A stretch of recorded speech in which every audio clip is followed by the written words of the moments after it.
নবীজি বলেন, কোন বান্দাকে যখন কবরের মধ্যে রাখা হয়, রাখার পর ওয়াতুল্লিয়া, আমাকে আপনাকে মরণের পর যখন বাসতলায় রেখে আসা হবে, আসার পর তুয়াল্লিয়া, আমাকে আপনাকে যখন পিছনে রাইখা জাহাবা আসহাবুহু, সাথীরা যখন চলে আসবে।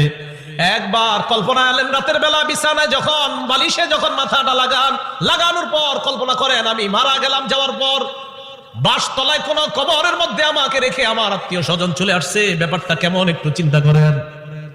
আল্লাহ নবী কয়, কোন ব্যক্তিকে কবরের মধ্যে রাখার পর তুয়াল্লিয়া, কবরটা পিছনে রাইখা যাবা আসহাবুহু, যখন তার সাথীরা চলে আসে, বাবা চলে আসে, ভাই চলে আসে, সন্তানরা চলে আসে, আত্মীয় স্বজন সবাই চলে আসে, আল্লাহ নবী বলেন বেশি দূর যায় না, হাত্তা ইন্নাহু লা ইয়াসমাউ কুরআনি আলিহিম, আমরা যে হাইটা হাইটা আসি, আমাদের হাঁটার পায়ের জুতার আওয়াজগুলা ওই কবরবাসী শুনতে পায়। শুনে কেন শুনে জানেন? ওই মুহূর্তে তার দেহের মধ্যে আত্মাটা আল্লাহ দিয়ে দেয়। কেন দেয়? দুইজন ফেরেশতা তার কাছে আসে। এটা আবু দাউদের বর্ণনা, বুখারীর বর্ণনা।